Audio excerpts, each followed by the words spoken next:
Hello everyone, how are you doing? This is MD Tech here with another quick tutorial. Today I'm going to be showing how to launch a clean boot on Windows 10.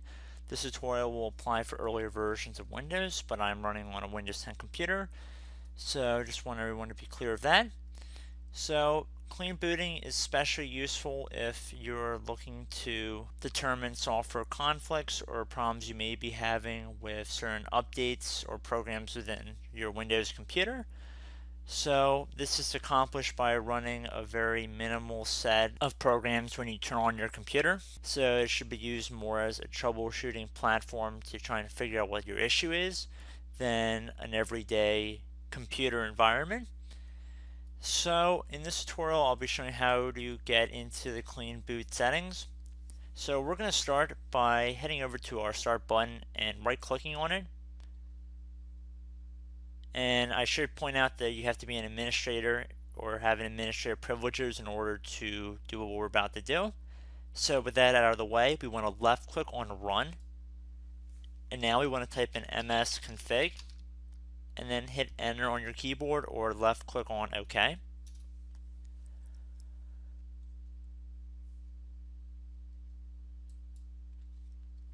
Underneath the system configuration, you want to uncheck load startup items. The only thing that should be checked under here is load system services.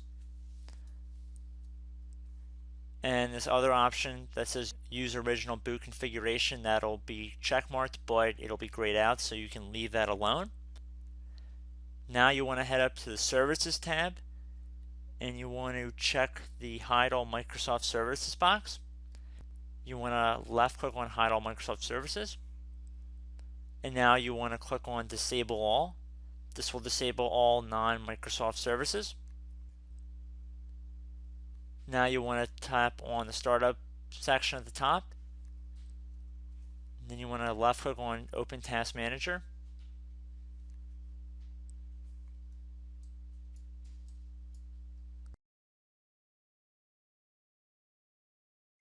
You want to left click on each startup item here and left click on Disable.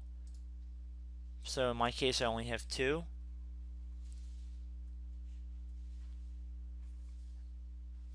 And then you can close out of here.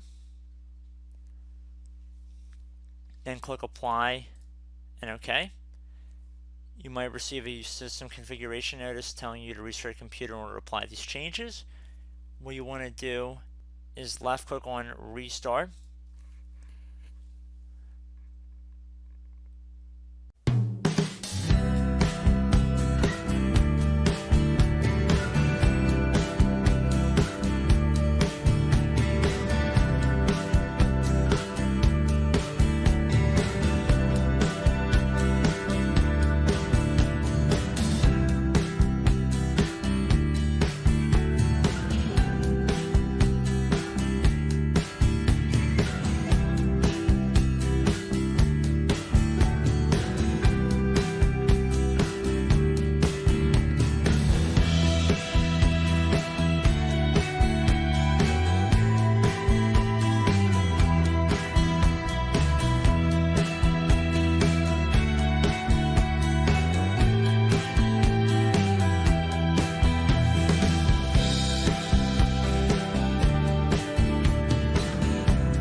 Okay, so once your computer is restarted, I would recommend trying to see if you had an error with a program beforehand.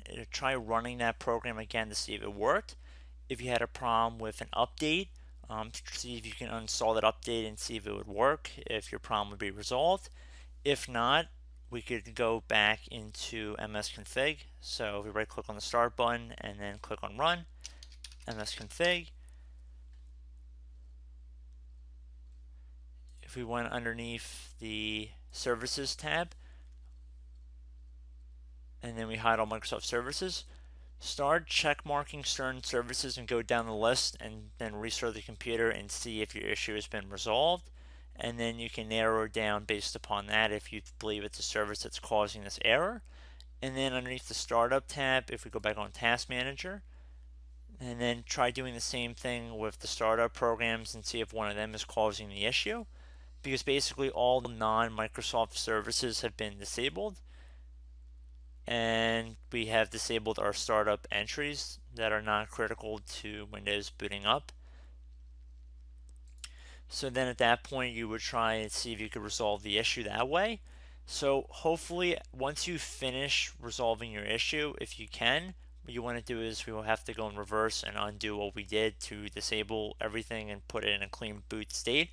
So that would mean re-enabling all the items in Task Manager that we disabled. If you already had some disabled beforehand, you don't have to re-enable them. And then at that point, you close out Task Manager. If we went back into services and if we had all Microsoft services hidden, we could re-enable all of them at the point in which we realized that none of these services were causing our error. And then if we went underneath the General tab, we would select Normal Startup. And then we would click Apply and OK. I'm just going to exit without restart for the moment here, but I recommend that you do so.